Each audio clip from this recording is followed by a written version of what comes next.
Good afternoon, Bermuda. I'm joined by Dr. Guishard, Director of the Bermuda Weather Service. Earlier today, the Emergency Measures Organization met to get the latest update on the winter storm, which is expected to affect Bermuda throughout the day tomorrow. We're not expecting a significant disruption of public services, but out of an abundance of caution, we want to ensure that we are prepared for any and every eventuality and make the best decisions in the interest of public safety.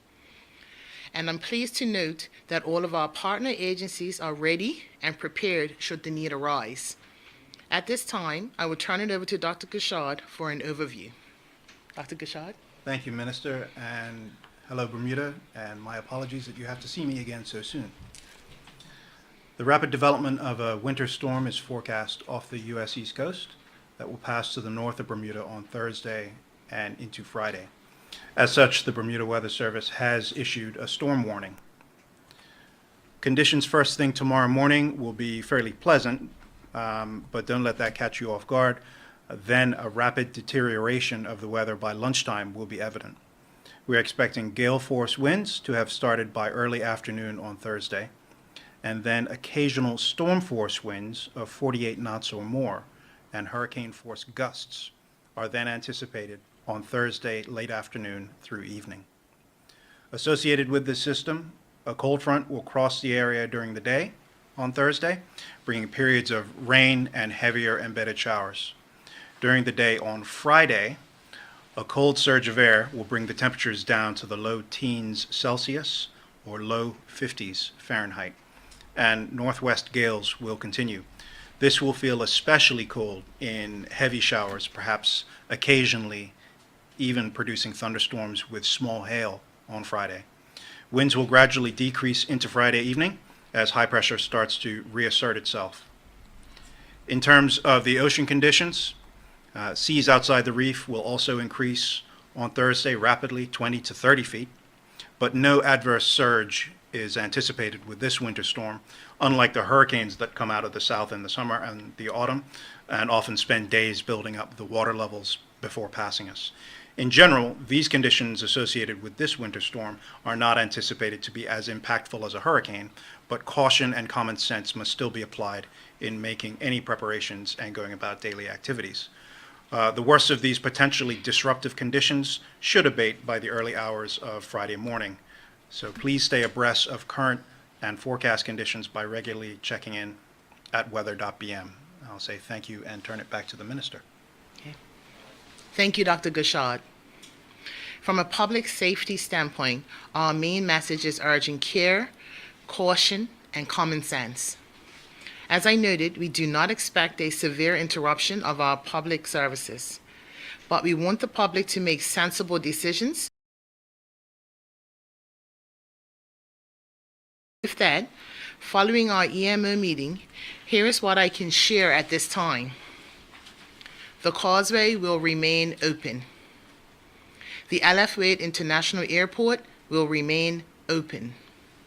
Government offices will remain open and services will continue throughout Thursday and Friday. Buses, the last public bus will be at 4 p.m. tomorrow and commuter service will stop at 5 p.m. tomorrow. Buses are scheduled to resume normal on Friday morning. Minibuses will provide school runs as normal. Ferries. The ferry service will be suspended from 11 a.m. on Thursday until further notice. The government shelter at Cedar Bridge will be open for anyone needing to be housed during the storm. The operating hours of the shelter will be from 11 a.m. tomorrow morning until 9 a.m. on Saturday, January 30th.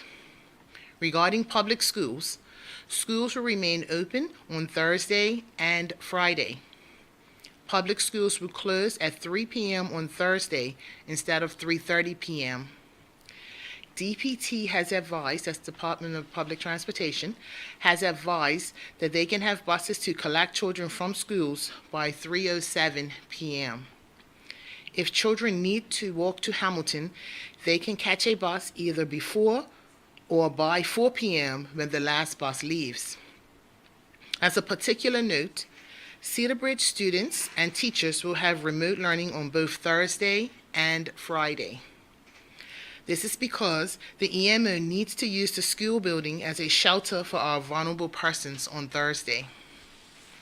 Deep cleaning of the school will take place on Friday. The Lamfogo Clinic will be operating on its winter hours of 4 p.m. to 8 p.m. All BHB emergency services will be operating as normal. The vaccine center will also be operating per normal tomorrow and Friday from 9 a.m. to 1 p.m. What we are asking is for people who are scheduled to attend the vaccine center to please remain in their cars until they are called to have their shot. We don't want anyone standing outside the facility lined up in the wind and the rain. Following the passage of the storm, our critical work crews from the Department of Parks and Works and Engineering will do an assessment of the roads and clear any debris. Regarding trash collection, the schedule is per normal on Thursday and Friday. The Ministry of Public Works is asking residents to please secure all their garbage and recycling containers and bags to prevent them from being blown about. Also, please place garbage and recyclables out for collection no later than 7:30 a.m. on the morning of your collection day. The Tynes Bay public drop-off, the airport waste facility, and the Marsh Folly composting facility will remain open during regular hours. Lastly, and from a safety standpoint, if needed, residents should have secured their homes, packing away any outdoor furniture or plants or any other home equipment to prevent any damage or injury. Thank you, Bermuda. And I'd just like to say, and add just one comment, that we've been down this road before, and I ask you to exercise caution and common sense, and we will get through this. All right, members of the media, thank you very much. We now open it up for questions. Gary, would you like to start? Certainly. Gary Foster Skelton, Bermuda Broadcasting. Just to confirm, at this time, you don't foresee changes to the vaccination schedules at Prospect or BHB. Can you just clarify that one?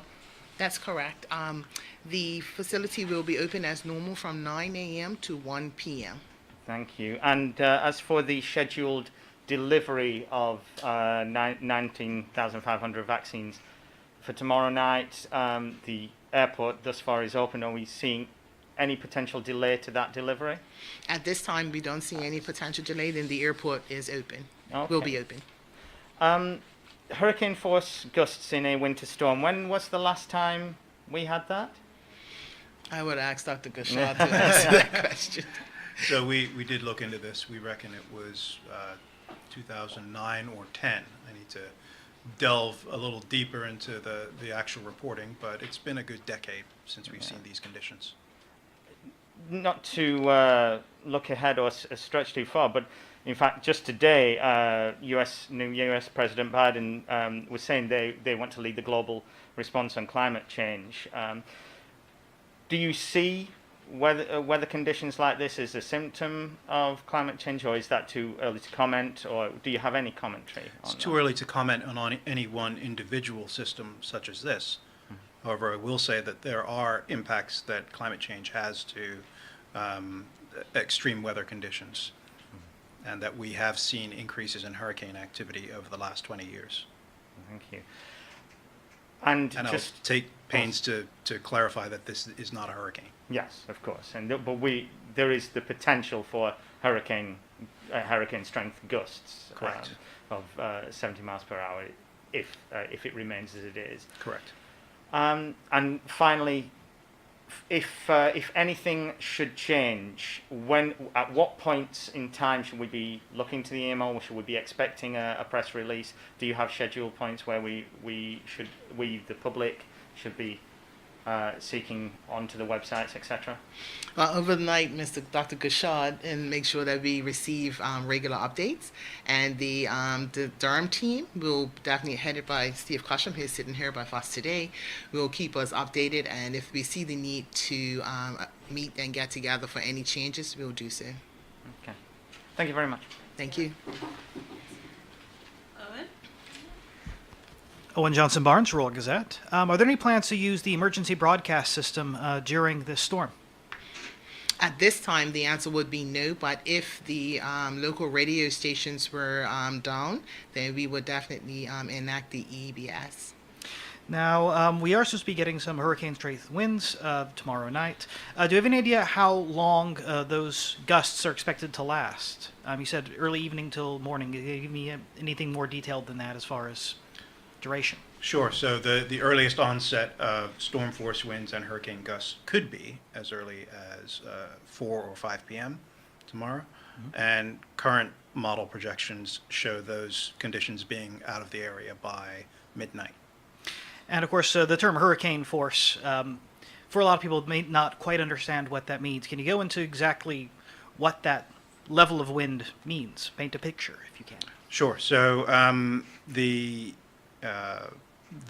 winter type system that we're seeing now, and I took pains earlier to clarify that this is not a hurricane, is not a tropical system coming up out of the deep tropical Atlantic. It's a cold weather system coming off the continental U.S. The characteristics of such a system are a little bit more predictable. In fact, as early as sort of before the weekend, we were having very similar forecasts to what we're getting right now. In terms of what hurricane gusts means, that's simply a threshold. 64 knots is hurricane strength. And so anytime we talk about sustained winds or gusts of hurricane strength, we're talking about meeting that threshold and exceeding it.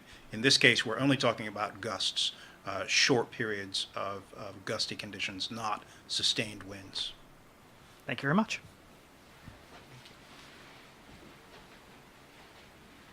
Right, members of the media, thank you very much for joining us today to update the public regarding the winter storm. That concludes today's press briefing. We appreciate your attention. Thank you.